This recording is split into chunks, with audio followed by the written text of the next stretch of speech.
Friends, ఇప్పుడు మనం easy subtraction of mixed fraction from integer ఒక నంబర్ నుండి ఎట్లా తీసేయచ్చో చూద్దాం. ఫర్ ఎగ్జాంపుల్ 15 మైనస్ 7/3/5 ఉందనుకోండి. దీన్ని ఎలా చేయాలో మనకు తెలుసు. ముందు బై 1 వేసుకొని దీన్ని ప్రాపర్ ఫ్రాక్షన్లోకి మార్చుకొని సో ఎల్సిఎం చేసి ఇదంతా తెలుసు మనందరికీ. కానీ దీని ఆన్సర్ ఇట్లా వెంటనే చెప్పేసేయాలి, 7/2/5 అని. Easy. So the clue is very simple.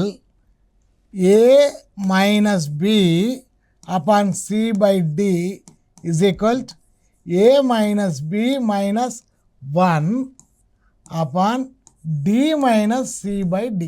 ఇది ఫార్ములా. చాలా సింపుల్. దీంట్లోంచి దీన్ని మైనస్ చేయాలి, ఇంకొకటి అదనంగా చేయాలి. తర్వాత ఈ డినామినేటర్లోంచి న్యూమినేటర్ తీసేయాలి. 15 మైనస్ 7 ఎంత? 8. 8 మైనస్ 1 ఈజ్ 7. 5 మైనస్ 3 ఎంత? 2/5 అలాగే ఉంటుంది. This is the answer. బాగుంది కదా? Right. For example 364 minus 175 11/20 or 21 ఏదో ఒకటి ఉందనుకుందాం. సో ఇప్పుడేం చేయాలి? సింపులే కదా. దీన్ని మామూలుగా చేయడానికైతే మీకు తెలిసి ఎంత టైం పడుతుందో. కానీ by using this formulae, so how we do it? 14 minus 5 9 అంటే 8. సో ఇక్కడ 15 అంటే 8.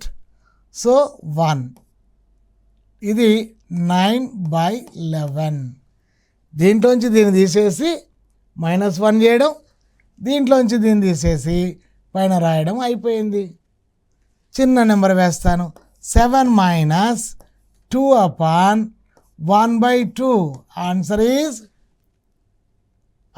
ఈజ్ 3 కదా. 7 మైనస్ 2 5 అంటే 4. 2 అంటే 1/2. That's it. 2 మైనస్ 1/2. సో ఈ విధంగా మనం చాలా క్రేజీగా మ్యాథమెటిక్స్ని నేర్చుకోవచ్చు అన్నమాట.